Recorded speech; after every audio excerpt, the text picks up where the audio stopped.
जी महोदय, धनंजयराव महोदय। हलो। श्रूयते महोदय। श्रूयते।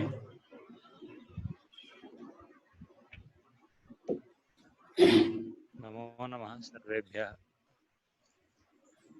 सर्वेभ्यः नमांसि। अद्य पाठस्य प्रारम्भः दिवसः।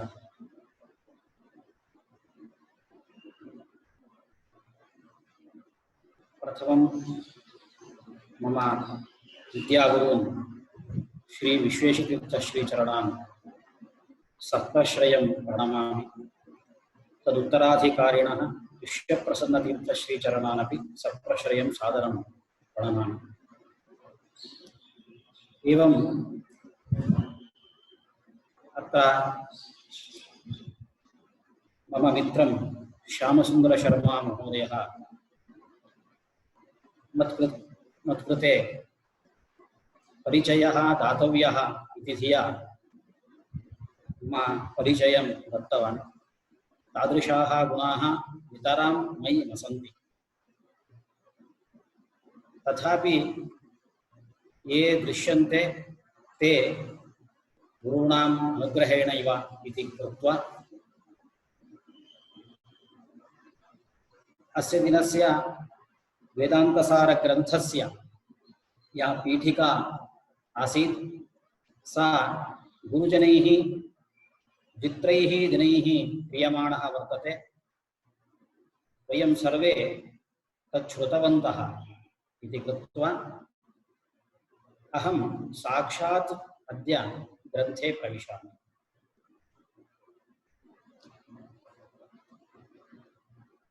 वेदांतसार ग्रंथ का पहला श्लोक ये है,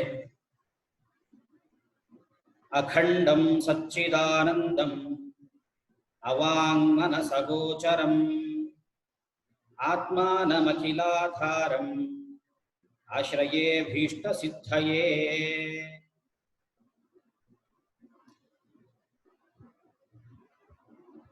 ग्रंथकारों में यह संप्रदाय है, ग्रंथ का आरंभ में मंगलाचरण करना। मंगलाचरण तो त्रिविध कर सकते हैं, नमस्क्रिया, आशीः, वस्तु निर्देशः, एवं 3 प्रकारों में मंगलाचरण कर सकते हैं। नमस्कार रूप का मंगलाचरण भी एक मंगलाचरण होता है, अथवा आशीः, सबको भगवान अच्छी बुद्धि दे दो, अथवा सबको भगवान मंगल करो, ऐसा प्रार्थना आशीर्वाद देना भी गुरुजन करते हैं, इसलिए वो भी मंगलाचरण हो जाता है। वस्तु निर्देशः, ऐसा एक वस्तु है, जैसे कालिदास ने कुमार संभव में करता है, अच्युत्तरस्यां दिशि देवतात्मा, ऐसा उत्तर दिशा में हिमालय नामक पर्वत है, ऐसा वस्तु निर्देश भी हम कर सकते हैं। इसी रीति से मंगलाचरण 3 प्रकारों में करते हैं। इधर सदानंद योगींद्र जी ने मंगलाचरण करते हैं, आत्मानम आश्रये, आत्मानम आश्रये। आत्मा शब्द को अभी परमात्मा अर्थ है, परमात्मा को अथवा ब्रह्म को मैं शरण लेता हूँ, आश्रय लेता हूँ, अर्थात परब्रह्म को प्रणाम करता हूँ, इसका अर्थ है। आत्मानम आश्रये, ब्रह्म को प्रणाम करता हूँ, परमात्मा को प्रणाम करता हूँ। तो इस श्लोक में आश्रये ऐसा एक क्रियापद है। क्रिया तो है, प्रणाम रूप क्रिया तो है, लेकिन कर्ता नहीं है। कर्तृ के बिना क्रिया न उत्पन्न होता है, उत्पन्न नहीं होता है। इसलिए प्रणाम करने वाला कौन है इधर, आश्रय करने वाला कौन है,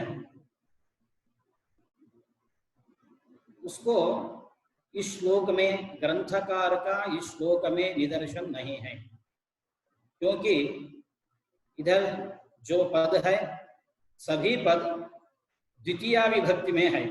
अखंडम, सच्चिदानंदम, अवांग मनस गोचरम, आत्मानम, अखिलाधारम। इसी रीति से सभी पद द्वितीया विभक्ति में है। कर्ता तो या प्रथमा विभक्ति में नहीं तो तृतीया विभक्ति में प्रस्तुत होता है। इस श्लोक में क्रिया का कर्ता प्रणाम करने वाला कौन है उसका निर्देशन नहीं है, लेकिन हम जान सकते हैं। कैसे जान सकते हैं? इधर आश्रये क्रियापद है, ये क्रियापद उत्तम पुरुष में है। जब उत्तम पुरुष का प्रयोग होता है तब अहम पद का प्रयोग अवश्य करना ही है, ऐसा नियम नहीं है। प्रयोग कर सकते हैं, नहीं प्रयोग कर सकते, ऐसा भी दोनों प्रकारों में भी उत्तम पुरुष का प्रयोग कर सकते हैं। ऐसा इधर आश्रये उत्तम पुरुष का प्रयोग करने से अहम इस पद का ग्रंथकार ने नहीं प्रयोग किया, लेकिन अहम पद इधर अर्थात हमें प्राप्त होता है। तो अहम शब्द का अर्थ क्या है? अहम शब्द का अर्थ जो इस वाक्य को प्रयोग करता है वो अहम पद का अर्थ होता है। अहम पद का स्वतंत्रोच्चारयितरि शक्ति ही, जो वाक्य का उच्चारण करता है उसमें अहम पद का शक्ति है।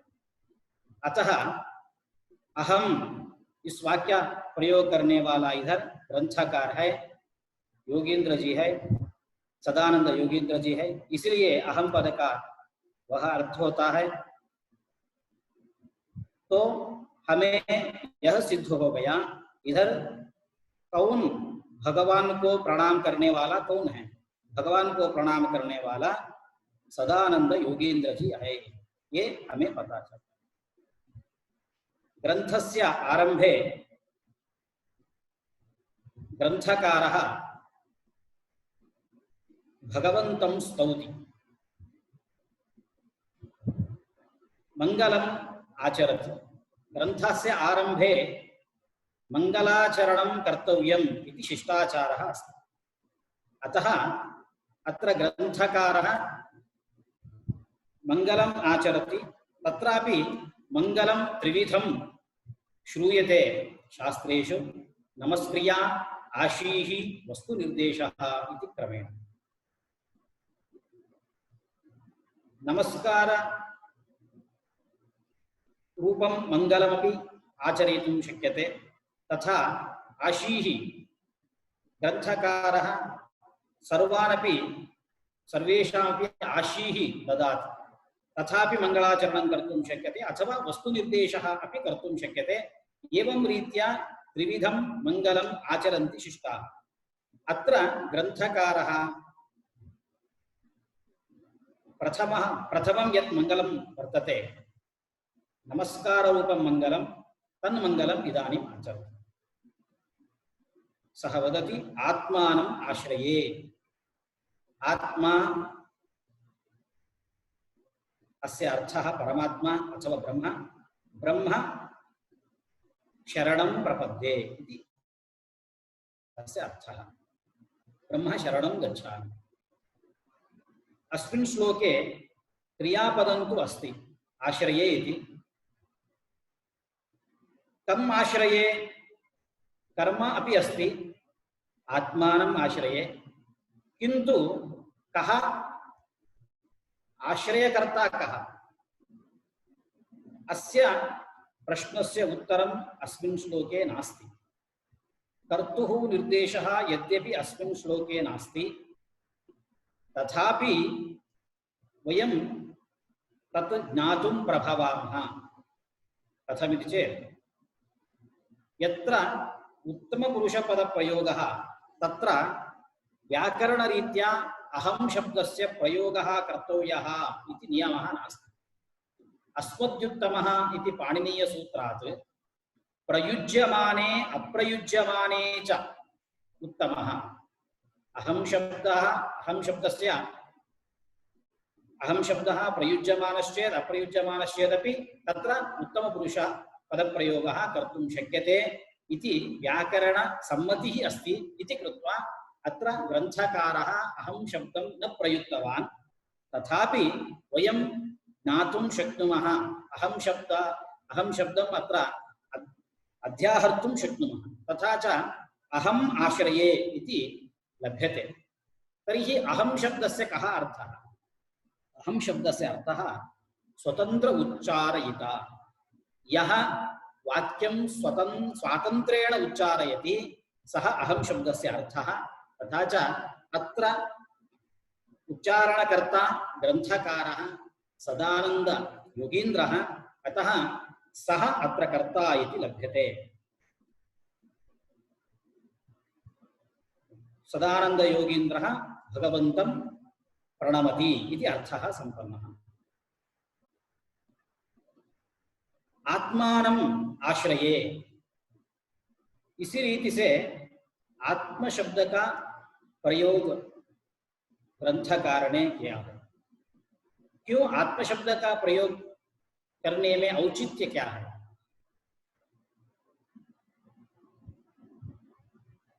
क्योंकि जब गुरु शिष्य को उपदेश करता है तब वो बोलता है स आत्मा तत्वमसि श्वेतकेतु। इसी रीति से उपनिषद में गुरु का उपदेश प्रस्तुत होता है। उस समय में गुरु शिष्य को उपदेश करने का समय में इस शब्द का प्रयोग करता है, आत्मा शब्द का प्रयोग करता है। इसीलिए उपनिषद प्रतिपाद्य देवता को इधर ग्रंथकार ने आत्मानम इस शब्द से प्रयोग करता है। इसी रीति से आत्मानम इस शब्द का औचित्यता हम देखते हैं। और आत्म शब्द का प्रयोग करने में ग्रंथकार का और एक अभिप्राय है। इधर एक प्रश्न उठता है, क्यों आत्मा को प्रणाम करने से क्या लाभ है? लाभ तो है अभीष्ट सिद्धये, अभीष्ट प्राप्ति करने के लिए मैं प्रणाम करता हूं। अभीष्ट क्या होगा? ग्रंथकार को अभीष्ट तो जो ये मेरा ग्रंथ है वो बिना किसी रुकावट से समाप्त होना चाहिए, ये तो इच्छा होता है। इसलिए निर्विघ्न समाप्ति के लिए अभीष्ट सिद्धये, इसका अर्थ क्या होता है? निर्विघ्न समाप्ति के लिए मैं आत्मा परमात्मा को प्रणाम करता हूं। जब एक प्रश्न उठता है, जब विघ्न परिहार होना चाहिए तो गणेश जी है, शंकर जी है, इसी रीति से अभीष्ट देवता इष्ट देवता को प्रार्थना करने से ही विघ्न परिहार होता है। क्यों आत्मा को क्यों प्रणाम करता है? इसको भी उत्तर है आत्म शब्द में आत्मानम। इस शब्द का औचित्य भी इधर हम देख सकते हैं।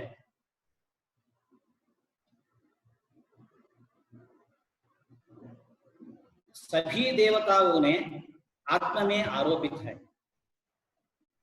और अन्य देवताओं की शक्ति वो सीमित शक्ति है, परमात्मा का शक्ति तो असीमित है, अपार है, इसीलिए परमात्मा को प्रणाम करता है।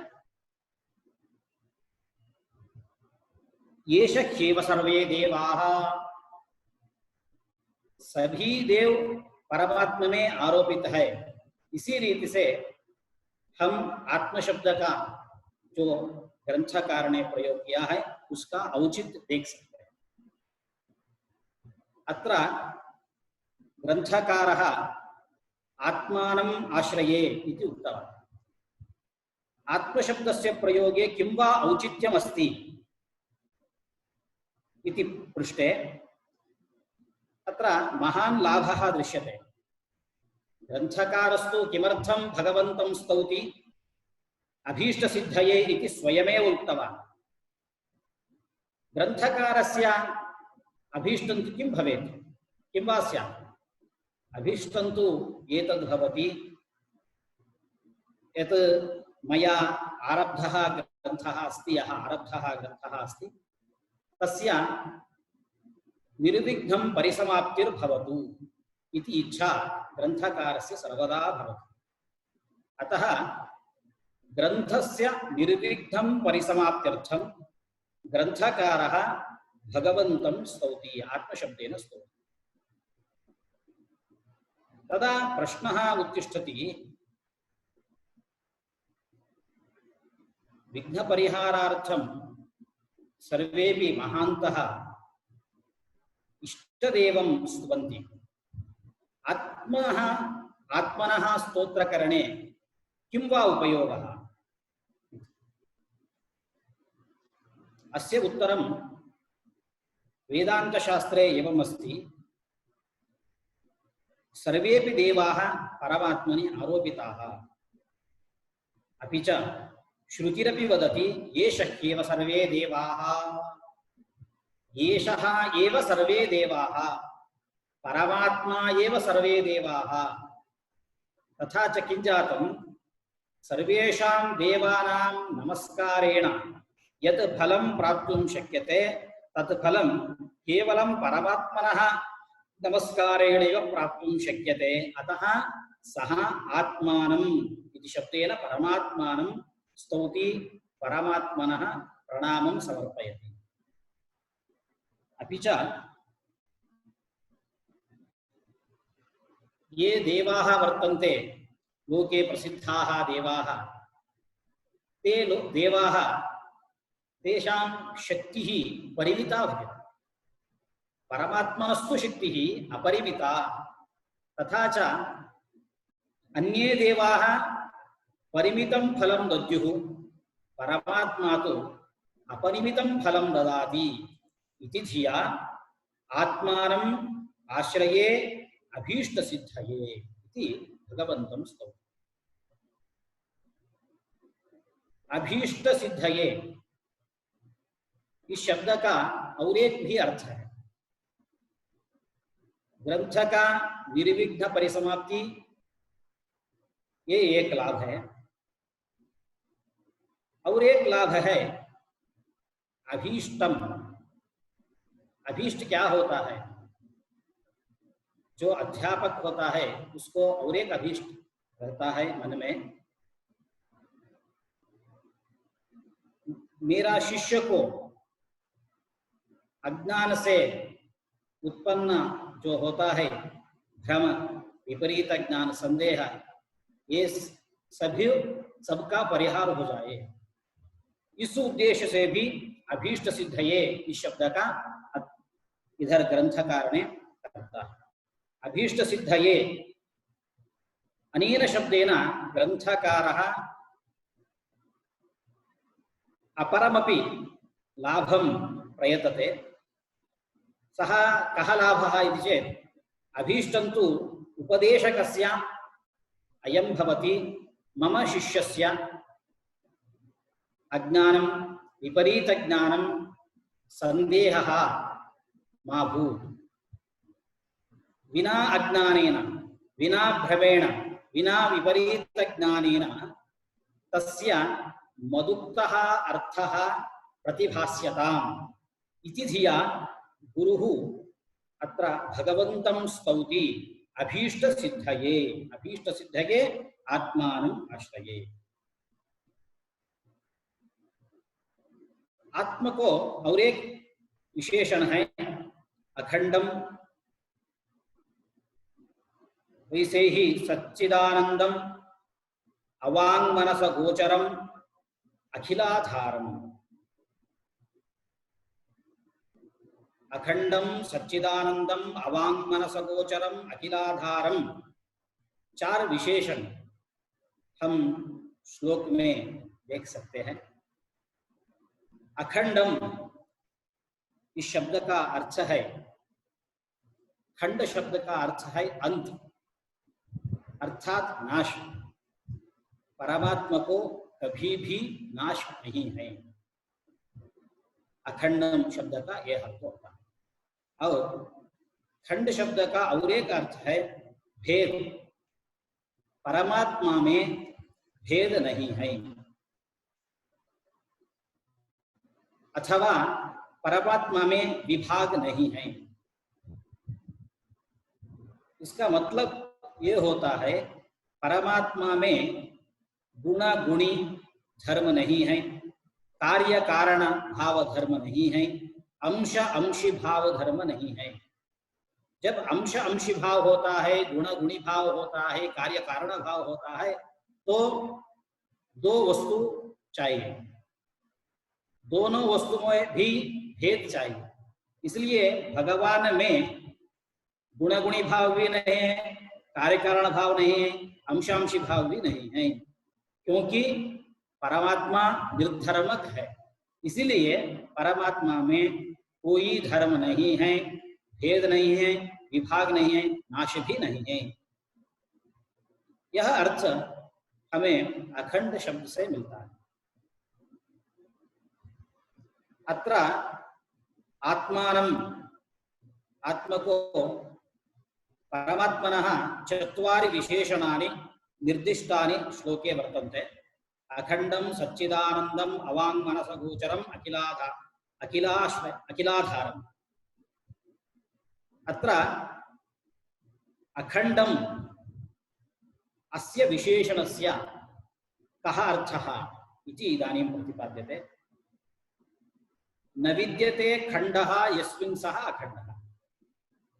खंड शब्दस्य अर्थः अन्तः, अर्थात भगवान् अनन्तः। अन्त शब्दस्य अर्थः कः? नाशः। तथा च अखंडः इत्यस्य अयम् अर्थः लभ्यते परमात्मनः नाशः कदापि न भवति, नाशः कदापि न भवति। अपि च खंड शब्दस्य अर्थः भेदः अथवा विभागः। परमात्मनि भेदः नास्ति।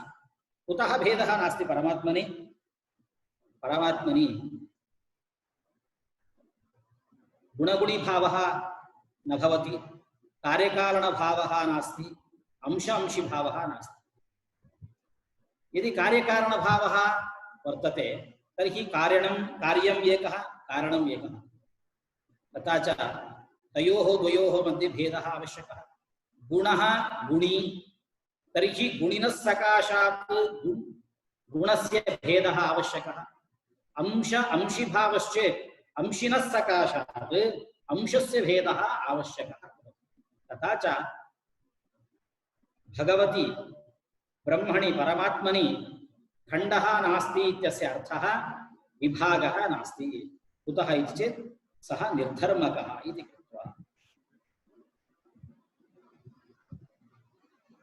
जब भगवान को, परमात्मा को अखंड शब्द हम विशेषणत्वेन देते हैं, अखंड शब्द का बौद्ध लोग शून्य को भी अखंड कहता है। वैसे भगवान शून्य हो गया। इस प्रश्न का उत्तर रूप में और दूसरा विशेषण है इस श्लोक में सच्चिदानंदम। सच्चिदानंदम, भगवान सत चित आनंद है। ये भगवान का लक्षण भी होता है, क्योंकि उपनिषद में भगवान का स्वरूप ऐसा प्रस्तुत होता है, सत्यम ज्ञानमनंतम ब्रह्मा। तत्र सत्यम, सत्य शब्द का अर्थ इधर श्लोक में सत, ज्ञानम शब्द का अर्थ चित, आनंदम शब्द का अर्थ आनंद है। जो इधर सदानंद योगींद्र जी ने भगवान को विशेषण दिए है, वो विशेषण उपनिषद प्रतिपाद्य भी है। इसीलिए सच्चिदानंदम इस शब्द से हमें भगवान शून्य नहीं है, भगवान सत है। सत शब्द का अर्थ होता है वेदांत में त्रिकाल अबाध्य।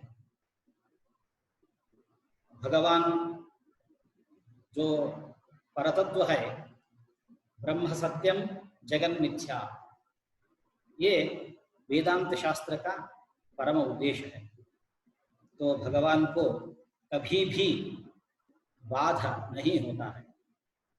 जब रज्जु में सर्प दिखता है, सांप दिखता है, तो बाद में हमें उसका बाध भी आता है, नायम सर्पः किंतु रज्जुरेव। वैसे भगवान को कभी भी बाध नहीं है। त्रिकाल में भी, भूत भविष्य वर्तमान काल में भी भगवान को कभी भी बाध नहीं है। इसलिए भगवान को सत कहते हैं। सत त्रिकाल अबाध्य है। चित, भगवान चैतन्य स्वरूप है। चैतन्य शब्द का अर्थ होता है भगवान स्वप्रकाश है। तदेव ज्योतिषाम ज्योतिः तस्य भासा सर्वमिदं विभाति। इसी रीति से हम इस विषय में प्रमाण दे सकते हैं। भगवान चैतन्य स्वरूप है, स्वप्रकाश है। उनका प्रकाश के लिए दूसरा प्रकाश का आवश्यकता नहीं है। जब घट अंधेरे में है तो घट का देखने के लिए प्रकाश का आवश्यकता है, रोशनी का आवश्यकता है। वैसे भगवान का देखने के लिए, भगवान का साक्षात्कार करने के लिए दूसरों का आवश्यकता नहीं है। इसीलिए भगवान को चित, चैतन्य स्वरूप, स्वप्रकाश स्वरूप कहते हैं। आनंदम, आनंदम इस शब्द का अर्थ है भगवान आनंद स्वरूप है। और एक अर्थ भी हम प्रतिपादित कर सकते हैं। आनंदम इस शब्द का अर्थ होता है आ अर्थात समन्तात् नंदति समृद्धति, भगवान पूर्ण है। इसी रीति से सत शब्द से भगवान का त्रिकाल अबाध्य है, भगवान त्रिकाल अबाध्य है। चित, भगवान चैतन्य स्वरूप है और स्वप्रकाश है। आनंदम, भगवान आनंद स्वरूप है। नहीं तो क्यों भगवान को प्रणाम करने में क्या लाभ होता है? इसीलिए आनंदम कहते हैं, भगवान आनंद स्वरूप है। जब हम भगवान की उपासना करते हैं तो हमें आनंद मिलता है। इसीलिए भगवान को आनंद शब्द से कहते हैं। सत चित आनंदम, ये भगवान का दूसरा विशेषण है। पहला विशेषण आनंद अखंडम था, अभी सच्चिदानंदम दूसरा विशेषण भी दिए।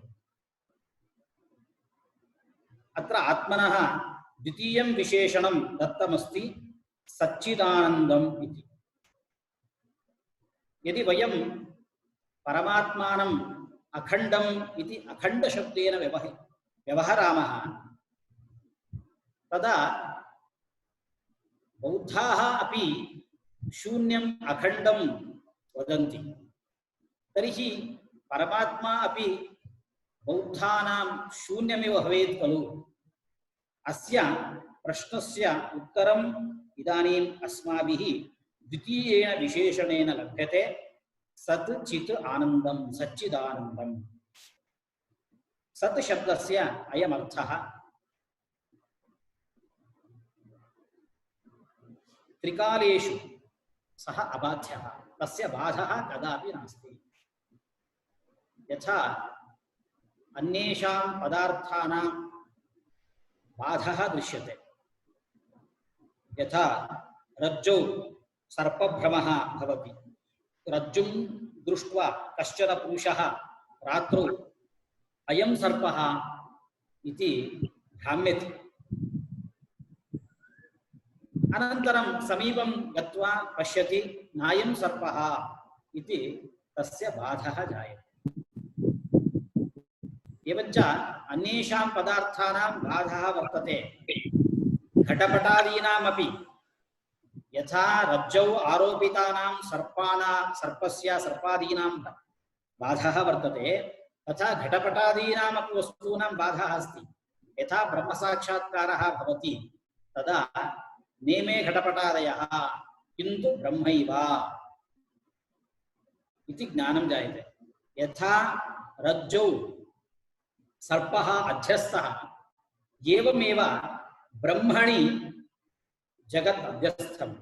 सर्वाण्यपि वस्तूनि तत्र ब्रह्मणि अध्यस्थानि। तथा च यदा ब्रह्मणः ज्ञानं भवति तदा यथा रज्जोः ज्ञानं भवति किन्तु रज्जुरेव इति, तदा सर्पस्य बाधः भवति। तथा सर्वेषां पदार्थानां बाधः अनुभूयते इति कृत्वा सर्वेषां पदार्थानां बाधः अस्ति, किन्तु भगवतः कदापि परमात्मनः कदापि बाधः नास्ति इति कृत्वा भगवन्तं सत् शब्देन व्यवहरन्ति। एवं चित् भगवान् चैतन्यस्वरूपः, भगवान् चैतन्यस्वरूपः अर्थात् भगवान् स्वप्रकाशः। तस्य ज्ञानार्थम् अपरस्य प्रकाशस्य अवकाशः नास्ति। यथा अंधकारे स्थितस्य घटस्य प्रकाशनार्थं तत्र दीपप्रज्वालनम् आवश्यकं। दीपप्रज्वालनेन घटं पश्यामः। एवं भगवतः प्रकाशः कस्मात् भवति? भगवतः प्रकाशः न कस्मादपि भवति। तदेव ज्योतिषां ज्योतिः। सर्वेषापि प्रकाशपदार्थानां प्रकाशदाता भगवान् स्वयमेव। तस्य भासा सर्वमिदं विभाति। परमात्मनः प्रकाशेन इदं जगत् अस्माकं दृष्टिगोचरं भवति। अतः तस्य प्रकाशेन सर्वस्य प्रकाशः, न तस्य प्रकाशनार्थम् अपरस्य प्रकाशस्य अवकाशः इति चित् शब्दस्य अर्थः लभ्यते। एवं आनंद शब्दः भगवान् सुखरूपी वर्तते। इदम् अवश्यं वक्तव्यं। कुतः इति चेत् यदा ग्रन्थकारः परमात्मानं प्रणमति, प्रणामेन को वा लाभः अस्ति? अस्य प्रश्नस्य इदानीम् उत्तरं लब्धं। भगवान् आनन्दः, आनन्दस्वरूपः वर्तते। अतः अस्माकमपि आनन्दप्राप्तिः अर्थात् ब्रह्मणा सह ऐक्यं भविष्यति इति धिया, सः एव महान् लाभः, सः एव मोक्षः इति धिया भगवन्तम् अत्र आनन्दशब्देन व्यवहरति ग्रन्थकारः।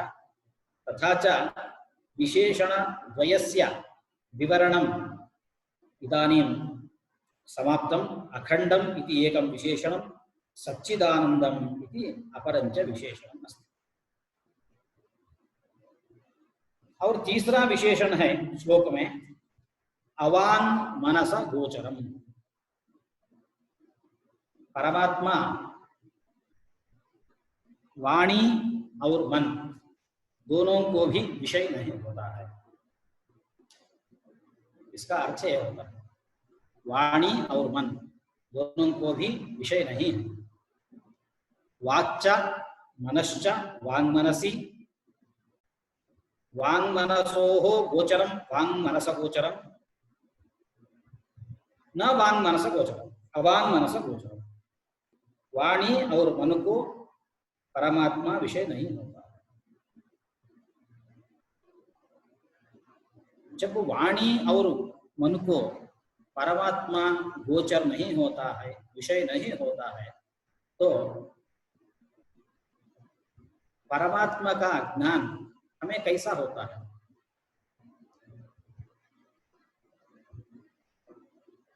क्योंकि परमात्मा उपनिषदः पुरुषः, वो उपनिषद से ही प्रतिपाद्य है। उपनिषद से प्रतिपाद्य होता है तो वाणी को विषय हो गया। तब भी ग्रंथकार ने कहते हैं अवांग मनस गोचरम। इसका अर्थ क्या होगा? इसका अर्थ यह है, शब्द से विषय का प्रतिपादन दोनों रीति से हो सकता है। इसका वृत्ति कहते हैं शास्त्र में। वृत्ति,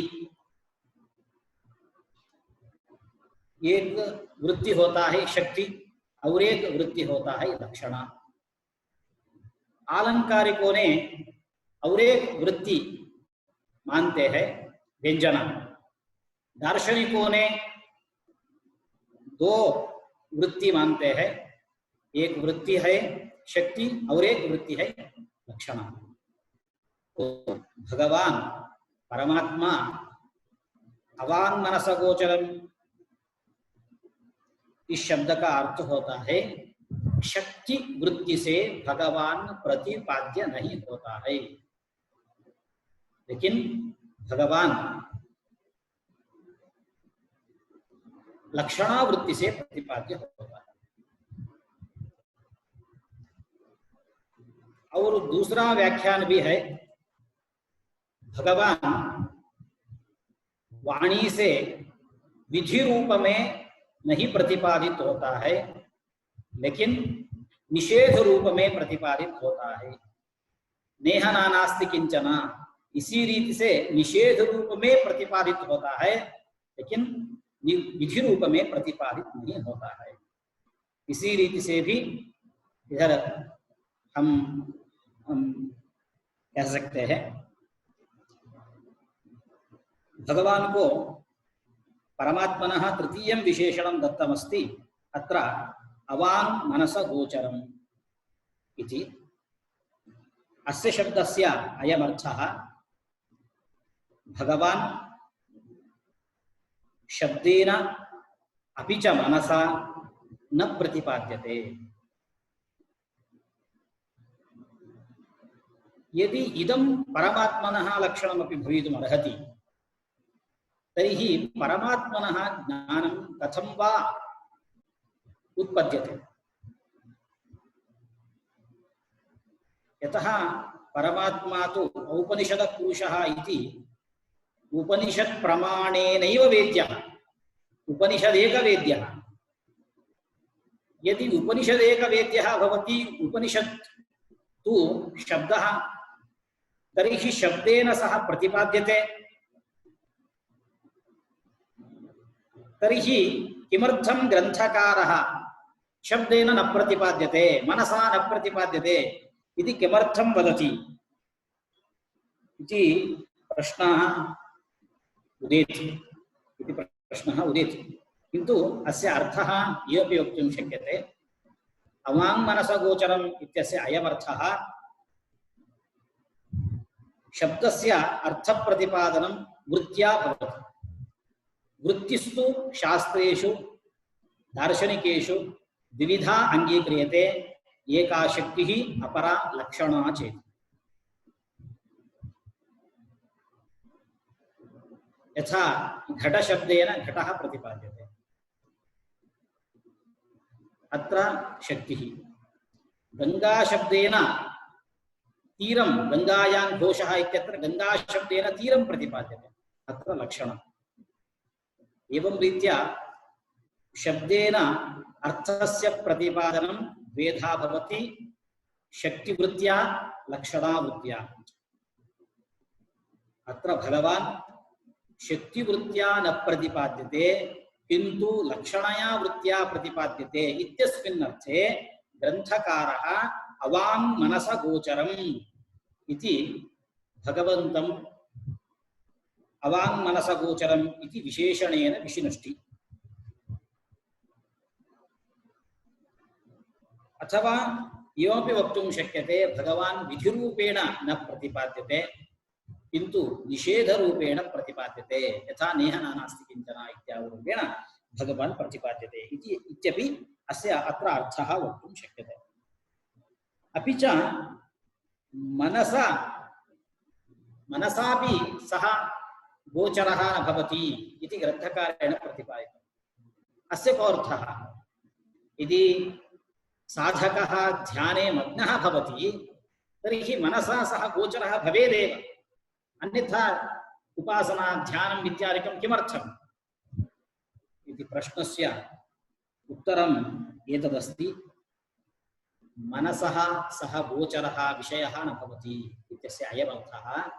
सः मलिनमनसः गोचरः न भवति। यदा मनः रागादिदूषितं भवति, रागद्वेषादिदूषितं भवति, तादृशेण मनसा भगवान् न प्रतिपाद्यते। तादृशस्य मनसः भगवान् विषयः न भवति। किन्तु यदा मनः निर्मलं भवति तदा निर्मलेन मनसा भगवान् गोचरः भवति इति कृत्वा तत्र अवाङ्मनसगोचरम् इति भगवतः अपरमपि अत्र विशेषणं दत्तमस्ति। अपि च और पांचवा विशेषण है, चौथा विशेषण है अखिलाधारम। अखिलाधारम भगवान पूरा प्रपंच को आश्रय है। इस शब्द से हमें पता चलता है भगवान का लक्षण है जगज्जन्मादि कारणत्वम, सृष्टि स्थिति लय कारणत्वम, ये भी भगवान का लक्षण है। क्योंकि वेद में भगवान का लक्षण ऐसा प्रस्तुत होता है, यतो वा इमानि भूतानि जायन्ते येन जातानि जीवन्ति यत् प्रयन्ति अभिसंविशन्ति। इस वेद में भगवान को सृष्टि स्थिति संहार कर्तृत्वम यह लक्षण प्रतिपादित है। इसलिए अखिलाधारम इस शब्द से जगज्जन्मादि कारणत्वम ये भी भगवान का लक्षण है, यह सूचित करता है ग्रंथकार। तो इस श्लोक में भगवान का दोनों लक्षण प्रस्तुत होते हैं।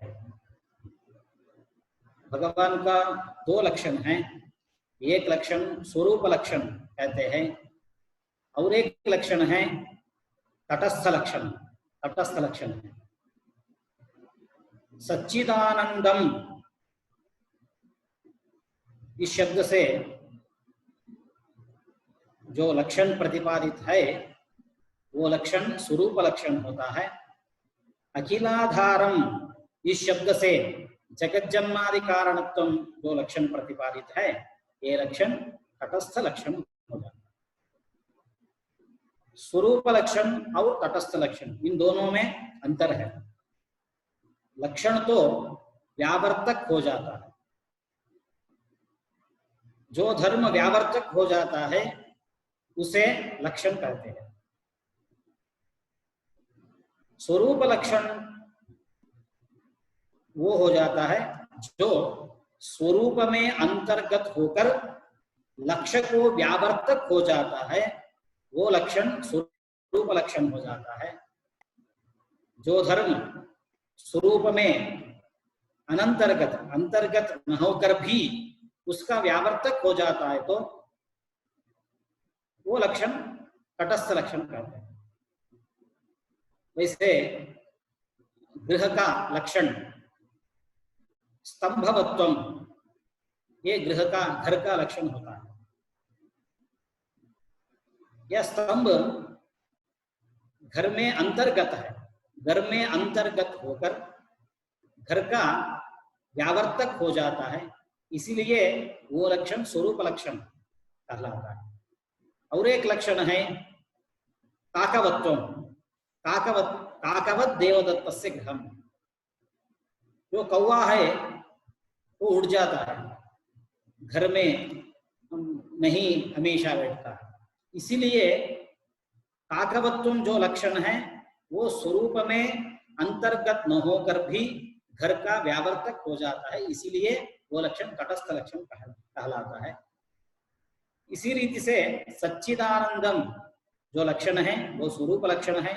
जगत जन्मादि कारणत्वम लक्षण तटस्थ लक्षण होता है। अत्र ग्रंथकारः अस्मिन् श्लोके भगवतः द्वे लक्षणे कथितवान्। लक्षणद्वयम् अस्ति भगवतः, एकं लक्षणं स्वरूपलक्षणम्, अपरं च लक्षणं तटस्थलक्षणम् इति। तथा च स्वरूपलक्षणं यत् भवति, यत् स्वरूपे अन्तर्गतं सत् व्यावर्तकं भवति तत् स्वरूपलक्षणं, यत् स्वरूपे अनन्तर्गतं सत् लक्ष्यस्य व्यावर्तकं भवति तत् लक्षणं तटस्थलक्षणम् उच्यते। यथा गृहस्य लक्षणं देवदत्तस्य गृहम्। एकः नूतने ग्रामे प्रविष्टवान्, तत्रत्यान् पृष्टवान् देवदत्तस्य गृहं कुत्र अस्ति। कोऽपि तत्रत्यः उक्तवान् स्तम्भवत्वं देवदत्तस्य लक्षणम्। अत्र स्तम्भः गृहे अन्तर्गतः, अन्येभ्यः गृहेभ्यः देवदत्तस्य गृहं व्यावर्तयति इति कृत्वा स्तम्भवत्वं यत् लक्षणमस्ति तत् लक्षणं स्वरूपलक्षणम् उच्यते। अपि च काकवत्वं देवदत्तस्य गृहम् इति उक्ते काकः सर्वदा गृहे अन्तर्गतं न भवति, काकः उड्डयते, अतः तल्लक्षणं तटस्थलक्षणं भवति। एवञ्च अत्र परमात्मनः यत् लक्षणं सच्चिदानन्दम् इति शब्देन त्रिकाल अबाध्यत्वं वा चैतन्यस्वरूपत्वं वा आनन्दस्वरूपत्वं वा लक्षणम् उक्तं ग्रन्थकारेण, तल्लक्षणं स्वरूपे अन्तर्गतं सत् परमात्मानं व्यावर्तयति। अपि च अखिलाधारम् इति शब्देन यत् लक्षणं प्रतिपादितं जगज्जन्मादिकारणत्वं यतो वा इमानि भूतानि जायन्ते इति श्रुतिम् आधारीकृत्य तल्लक्षणं भवति तटस्थलक्षणं। जगज्जन्मादिकारणत्वं तु ब्रह्मणि न अन्तर्गतम्, अनन्तर्गतं सत् तत् व्यावर्तयति। एवं रीत्या अस्मिन् श्लोके ग्रन्थकारः भगवन्तं परमात्मानं स्तौति, परमात्मानम् आश्रये किमर्थम् अभीष्टसिद्धये, निर्विघ्नपरिसमाप्त्यर्थम् अथवा शिष्यस्य अज्ञानादिपरिहारार्थम्। अपि च भगवान् अखण्डः सच्चिदानन्दः अवाङ्मनसगोचरः अखिलाधारः इति चतुर्भिः विशेषणैः परमात्मानं विशेषणीकृत्य तादृशं परमात्मानं निर्विघ्नपरिसमाप्त्यर्थं ग्रन्थादौ स्तौमि इति कृत्वा ग्रन्थकारः परमात्मानं तत्र स्तौति। इतः मम व्याख्यानम् अहं समापयामि। अस्मिन् व्याख्याने यत्र दोषाः भवन्ति अथवा यः विषयः न अवगतः तस्मिन् विषये प्रश्नान् पृच्छन्तु। शास्त्रस्य विषये तु प्रश्नाः मनसि भवन्त्येव, किन्तु अग्रे अग्रे अध्यापनेन पाठनेन अध्ययनेन ते प्रश्नाः परिहृताः भवन्ति इति मन्ये। यदि शास्त्रविषये ग्रन्थपरिसमाप्त्यनन्तरमपि प्रश्नाः न परिहृताः भवन्ति तदा अन्त्ये तदर्थमेव एकम्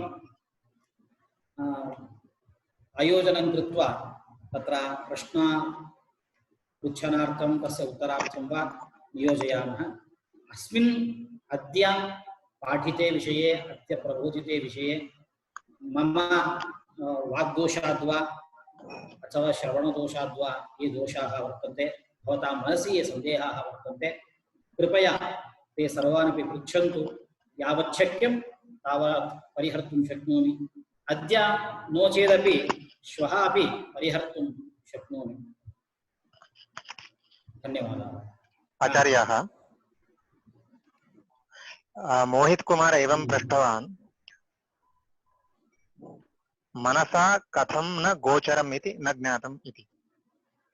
मनसा गोचरं न भवति इति अवाङ् मनसा गोचरम् इत्यस्य अर्थः मनसा गोचरं न भवति इति। मनसा गोचरं न भवति इत्यस्य अर्थः मलिनेन मनसा गोचरं न भवति। यदा मनसः मलानि अपगतानि भवन्ति तदा मनसा भगवान् गोचरः भवति। यतो वाचो निवर्तन्ते अप्राप्य मनसा सह इति श्रुतावपि परमात्मनः स्वरूपम् एवमेव निर्दिष्टं वर्तते।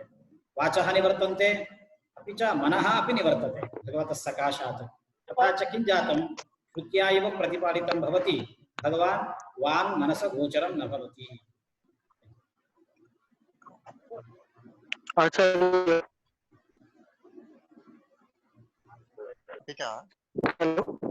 हाँ पृच्छन्तु। हाँ पूछिए। हाँ, मेरा प्रश्न यह है कि अगर अभंग मानसो गोचर है ब्रह्म, तो स्वरूप लक्षण कैसे दिया जाएगा? अगर अभंग मानसो गोचर है तो स्वरूप लक्षण कैसे देंगे? लक्षण क्या दे सकेंगे अगर अभंग मानसो गोचर होंगे तो? नहीं, इसका अर्थ अलग जो रीति से होता है। इसका अर्थ क्या, अर्थ ये है, अवाङ् मनस गोचरम इस शब्द का अर्थ है वो शक्ति वृत्ति से प्रतिपादित न होता है। हमें सर्वथा न प्रतिपादित होता है ऐसा अर्थ नहीं है।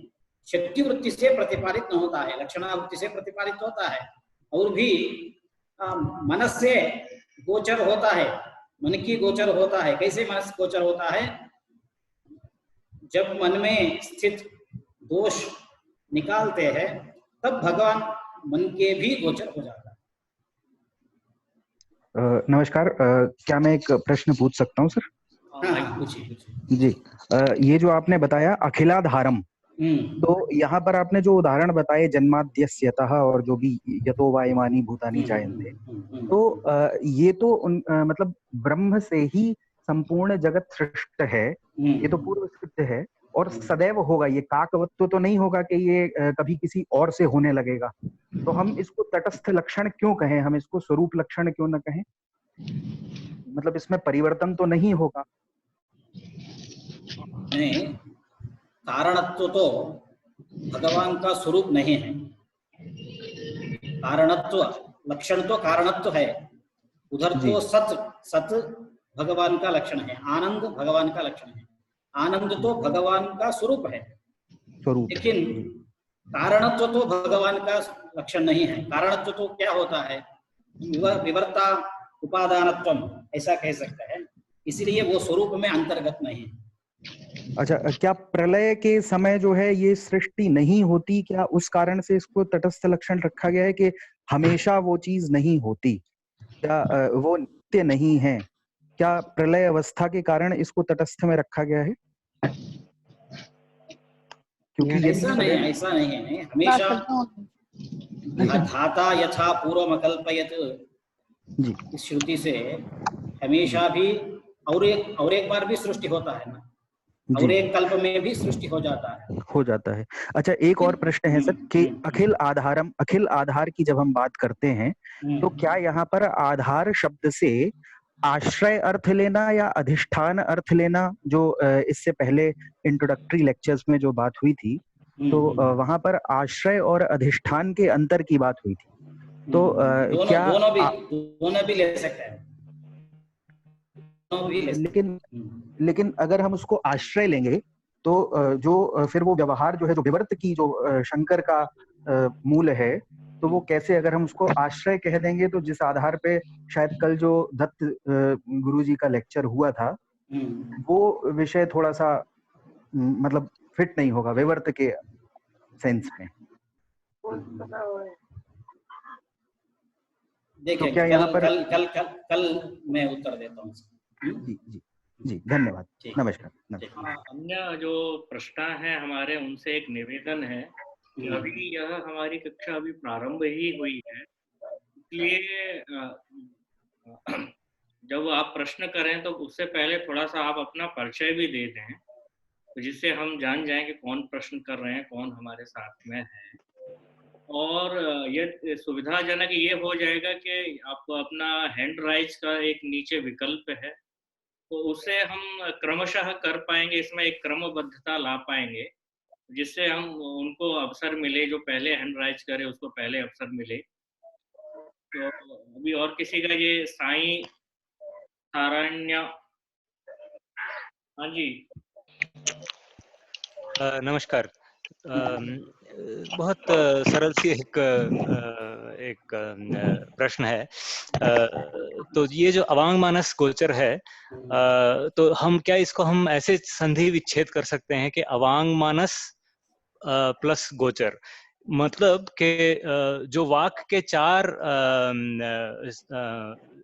स्टेजेस होते हैं, जैसे कि परा हुआ, फिर वैखरी, मध्यमा, और फिर जाके बाहर आती है वाक। तो ऐसे मनस में जिसमें कि जो कि शांत है, जिसमें कि वाक का जन्म नहीं होता है, ऐसे मनस को परमात्मा गोचर होते हैं, ऐसा भी इसको समझा जा सकता है क्या? मनस को परमात्मा गोचर हो जाता है, मनस को परमात्मा गोचर है।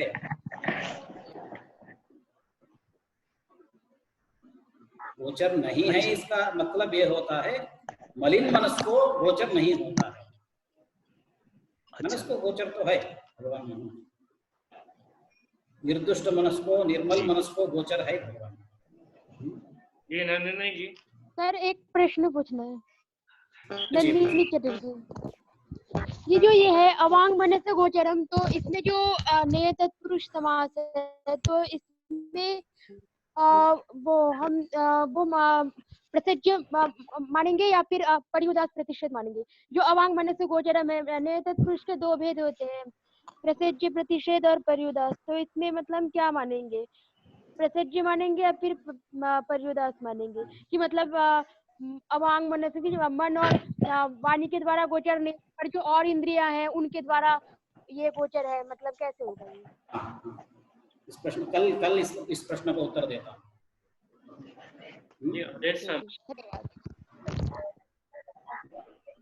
हेलो। हाँ नमस्कार महोदय, मैं डॉक्टर अवधेश, संस्कृत विभाग दिल्ली विश्वविद्यालय। अवांगमनस गोचर के संबंध में जो व्याख्या आपने की है, मुझे लगता है एक और उसका अर्थ हो सकता है आगे चलकर स्वयं जो है सदानंद ने, जब उन्होंने यन मनसा न मनुते और मनसैवा नान द्रष्टव्यम, इन 2 श्रुतियों के विरोध का परिहार किया है, तो यन मनसा न मनुते और मनसैवा अनुद्रष्टव्यम, मनसैवा अनुद्रष्टव्यम में तो स्पष्ट है कि मन का विषय बनता है। हाँ, मन का विषय बनता है। तो संभवतः यहाँ वो ये कहना चाहते हो कि ये जो है वृत्ति व्याप्ति का विषय बनता है, लेकिन फल व्याप्ति का विषय नहीं बनता है। तो क्या ऐसा कहना यहाँ सही होगा इसकी व्याख्या में? ऐसा भी कह सकते हैं। सामान्य तौर पर कहेंगे तो ऐसा कह सकते हैं। मैं जैसे बोला निर्मल मनस और ऐसा आप जैसे ही बोल सकते हैं। देखो, क्योंकि मन का 2 वृत्ति होता है, ऐसे ही आपके जैसे भी कह सकते हैं। अच्छा ठीक है, धन्यवाद। यथा भवता उक्तं तथापि वक्तुं शक्यते। मया तो अद्य सामान्यतया उक्तम्। हाँ मधु वर्मा जी। सर नमस्ते, एक्चुअली एक प्रश्न था कि तातस्थ्य और स्वरूप का जो विभाजन किया है हमने इस मंगल, उसको अगर आसान शब्दों में समझना हो तो फिर कैसे समझ सकते हैं? इसका अर्थ से समझना है, लेकिन आसान शब्द तो कोई नहीं है, अलग दूसरा शब्द तो कोई नहीं है। वो स्वरूप में अंतर्गत होकर व्यावर्तक हो जाता है, वो स्वरूप लक्षण होता है। अंतर्गत न होकर भी जो व्यावर्तक होता है वो तटस्थ लक्षण होता है। अब कोई प्रश्न नहीं है, किसी का हैंड राइज नहीं है, तो इसलिए आज की कक्षा के समाप्त हम यही करते हैं। अंतिम में आज कक्षा का प्रथम दिवस है, इसलिए आज विद्यार्थियों की तरफ से हम महोदय के धन्यवाद ज्ञापन के लिए गवीश द्विवेदी महोदय जी से निवेदन करते हैं कि कृपया धन्यवाद वाचन करें, तदुपरांत कक्षा समाप्त करेंगे हम। गवीश द्विवेदी जी। सर्वेभ्यः नमस्कारः। अद्य वेदान्तसार कक्षायाः अस्माकम् अध्ययनस्य अन्तिमः दिवसः। समस्त अध्येतृवृन्दपक्षतः अहम् आचार्येभ्यः धनञ्जय राव वर्येभ्यः हार्दान् धन्यवादः यत् तैः अद्य अस्य ग्रन्थस्य मङ्गलाचरणं पाठयित्वा अस्माकं शास्त्रप्रवृत्तिः अद्य कारिता। अग्रे एतादृशम् अस्माकम् अध्ययनम् अनवरतं प्रचलेत्, तदर्थं वयं सर्वेपि भवन्तम् अथ च प्रार्थयामि। पुनः पुनः सर्वेषां पक्षतः अहं हार्दिकान् धन्यवादान् व्याहरामि। प्रणामाः। धन्यवाद गवीश जी। अभी दो व्यक्ति हैं जिनके हैंड राइज हुए हैं, हस्तोलन किया है उन्होंने। उनसे निवेदन है कि कल आपके प्रश्न लिए जाएंगे। आज कक्षा का समय हमारा अतिक्रांत हो गया है। आप अपने प्रश्न को नोट डाउन कर लें और कल पुनः कक्षा में आप प्रश्न करें। आज की पहली कक्षा थी। आज की कक्षा को हम यहाँ पर ये समाप्त करते हैं। कल पुनः 4 बजे फिर से हम मिलेंगे। तो और एक बात है जी सर, काफी लोग चैट्स में उसका डाउट भेजा है, उसका भी कल उत्तर देना है बोल के मैं प्रार्थना कर रहा हूँ। ठीक है, वो चैट वाले क्वेश्चन हम एक काम कर लेंगे। हम ठीक है, एक थोड़ी सी नीति बनाएंगे हम आज बैठ करके कि प्रश्नोत्तर का काल को किस प्रकार से रखना है। तो कल इस पर चर्चा करेंगे, विचार विमर्श करेंगे हम। तो आज की कक्षा का हम यहीं पर समापन करते हैं। अवधेश सर कुछ कह रहे थे। अवधेश महोदय। हाँ श्याम सुंदर जी। जी सर, कुछ आपका? हाँ, नहीं, मैंने अपना प्रश्न पूछ लिया था। बहुत ही उत्तम व्याख्यान, बहुत ही अच्छा था। और मेरे हिसाब से तो कोई शंका नहीं है, बस मैं अपना जो है पक्ष स्पष्ट करना चाहता था। और अंतिम में इस तरह का हमारा विचार है कि जैसे कक्षा का जब अंतिम 10-15 मिनट का समय हो तो उसमें उसी तरह का विचार विमर्श हो जाए, क्योंकि यहाँ पर हम समझते हैं कई विद्वान, एक विद्वत मंडली है ये हमारी। हाँ बिल्कुल। तो अंतिम में एक थोड़ा सा परामर्श हो, या फिर कोई विशेष प्रश्न आता है तो उस पर एक दिन हम चर्चा सत्र ही रख लें इस तरह का। तो इस तरह का कुछ चिंतन करेंगे सर। थोड़ा सा आपका भी परामर्श अपेक्षित है हमें, आगामी कक्षाओं का संचालन किस प्रकार से हो इसके लिए। बिल्कुल। हाँ बिल्कुल, एक तो ये प्रविधि बना लेनी चाहिए कि क्योंकि जो है जिज्ञासा बहुत सारी हो जाती हैं। तो और एक बार चिंतन का समय भी कर सकते हैं हम। हाँ, तो ये हो कि 45 मिनट की कक्षा हो जाए और 15 मिनट हम जो है उस पर बातचीत कर सके। हाँ। इस तरह का रोजाना प्रत्येक दिन 45 मिनट क्लास और 15 मिनट प्रश्नोत्तर सत्र। और जब कभी ये वेदांत बड़ा ही अन्यः कोऽपि अत्र सर्वे अहं न ज्ञातवान्, किन्तु अन्ये यदि विद्वांसः सन्ति तेपि उत्तरं दातुम् अत्र शक्नुवन्ति। तो इसमें मेरा चिंतन एक यह है कि वेदांत एक बड़ा ही गहन विषय है, तो जिसमें कई बार इस तरह के प्रश्न, महत्वपूर्ण प्रश्न आ जाते हैं जिन पर 5 मिनट में या 10 मिनट में विचार करना संभव नहीं है। बिल्कुल। तो इस तरह के लिए हम इस तरह का सोच रहे हैं कि हफ्ते में या 15 दिन में एक क्लास पूरा का पूरा उस प्रश्न को समर्पित की जाए। इस तरह के प्रश्न जब आए तो उनको हम नोट करते जाएं और बाद में एक नहीं, ये अच्छा, हाँ ये अच्छा विचार है। कई बार ये है कि उत्तर देते हुए ना पूरक उत्तर से ही कई प्रश्न जन्म ले लेते हैं, तो उनका भी समाधान अपेक्षित होता है। तो इसमें कई के प्रश्न छूट भी सकते हैं उस दिन, जी सर। तो हम इस तरह से जो है 1 हफ्ते की कक्षा के बाद 1 दिन रख सकते हैं जिस दिन हम केवल प्रश्नों पर ही विचार करें। बिल्कुल। तो ठीक उससे है, संभवतः जो है तो इस पर ये विचार सूचना ठीक करेंगे सर। और ये भी अच्छा है कि अगर जो है इनमें से कुछ अध्यापक भी हैं, जी सर। तो अगर कोई जो है कोई प्रश्न आता है और उनके पास इसका कोई और समाधान है, तो वो भी अपना पक्ष रख सकते हैं उस प्रश्न के विषय में कि वो उनका सोचना कैसा है, तो वो भी लाभदायक होगा लोगों के लिए।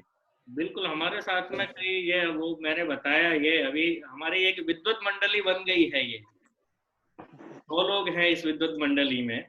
कई अच्छे-अच्छे विद्वान हमारे साथ में जुड़े हुए हैं। सबके विचार हमें जानने को मिले हैं। तो उनका भी एक जब कोई विशेष प्रश्न आता है तो उस पर उनका क्या चिंतन है। हो सकता है कि उनके चिंतन से समाधान हो जाए। क्योंकि वेदांत बिल्कुल। शास्त्र बहुत ही गहन शास्त्र है। हमारे गुरुजी के भी गुरुजी वो भी यही कहते थे कि मैं वेदांत का भी विद्यार्थी हूँ, विद्वान नहीं हुआ हूँ। तो हम लोगों की तो अभी स्थिति ही क्या है। तो इस तरह से एक परस्पर विचार विमर्श हो, ऐसी हमारी इच्छा है इस कक्षा में। आगे चलाएँगे हम। जो हमारे साथ में यहाँ पर कई गणमान्य लोग भी हैं, उनका हमें परामर्श मिलता रहे। इन कक्षाओं को किस प्रकार से सुचारू रूप से एक किस दिशा में लेकर के जाना है, तो उनका निर्देशन हमें मिलता रहे, मार्गदर्शन हमें मिलता रहे। तो इन्हीं शब्दों के साथ इस कक्षा को हम समाप्त करते हैं। सभी का बहुत-बहुत धन्यवाद।